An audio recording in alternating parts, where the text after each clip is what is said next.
I knew this beautiful girl, she's like no other. It was every boy's dream of being her lover, but that didn't bother. Her beauty was so rare, not with the makeup mask that most girls seem to wear. She couldn't care less about the clothes she wore. She was more about nature, she loved to explore, so she had a unique style of her own. She was the most down to earth chick I'd ever known. But it wasn't all smiles for her living at home. Her parents' fort was always caught in the battle zone, cause her dad was a pessimist, angry and dark. She tried so hard to please him, but he couldn't give her stuff. He never laid a finger on her, but showed no love. And so she grew up to think that she was not enough. Never will she forget the day after school. She found her mum crying at home. I'm such a fool, I can't believe I ever loved a selfish tool. Your father has left us, who could be that cruel?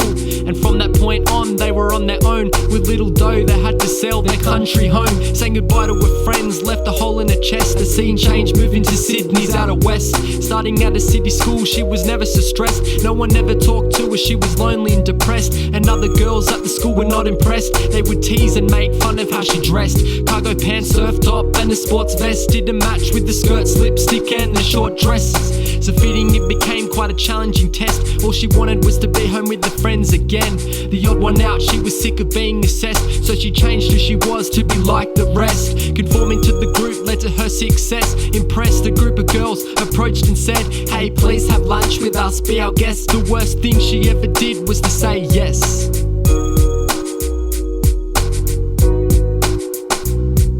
Excited about lunch, she tagged along. For the first time in weeks, she felt that she belonged. At the table there were 6 others, skinny and blonde. She felt so different with the makeup she put on. Ordering around the table, she went first. I'll have a 3-course meal, entree, main and dessert. But each of the girls laughed and cursed. Honey, any more food for you and your thighs will burst. While they laughed and chirped, deep down she was hurt. From then on she could only see in herself the worst. Yet ironically she had a great body figure, but they were so slim, so she always felt she was bigger. The trigger that began her self-conscious behaviour. We're looking in the mirror, all she saw was a failure. Weak and insecure, she needed the friends, but unfortunately fitting in came at a greater expense. They say who you hang out with is what you become, changing just to be accepted in the eyes of some. Call her dumb and weak, but that wouldn't be fair, cause no one wants to feel as if they're not even there. She was an innocent girl lost in the wrong crowd. Give her a month, she's as skinny as her friends now. And the madness continued for the rest of her days, where her self-esteem was measured in the size of her waist. Got to the stage where a number read on the scales, decided whether she'd be happy or whether she'd failed. To fit in with others was the initial goal, but this dysfunctional lifestyle had consumed her whole. Such a beautiful girl had lost touch with her soul, cause it was no longer for friends but a sense of control. A year of starvation, it took its toll. She hadn't eaten for days, she blacked out cold and was rushed to the hospital emergency zone. She was 3 stone, no more than skin and bones. In a critical condition with no muscle tone, she lay pale and helpless, death prone. They informed the mother on the telephone, who'd been working long hours, she was never home. She bawled her eyes out cause she hadn't known that her daughter had been suffering all on her own.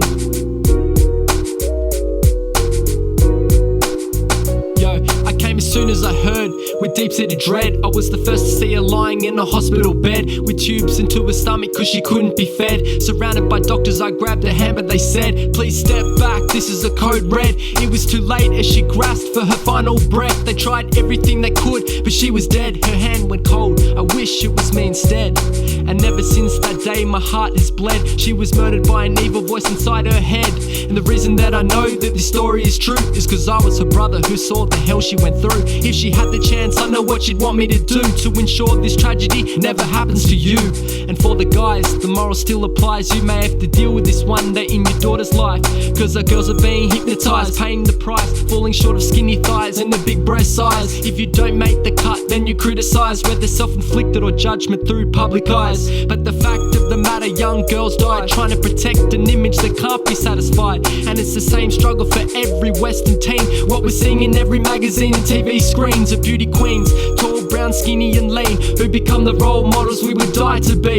All these diets, tight jeans, makeup and creams is not who you are, but how you want to be seen. They promise to satisfy your wildest dreams, but they're just products that mask low self-esteem. Imperfection is is what my sister perceived. Ugly and fat is what she was made to believe. Now eating me alive is this grief society, a thief that stole my one and only sister from me. But nothing has been solved through the eyes of hate. I just don't wanna see another fall to a fate.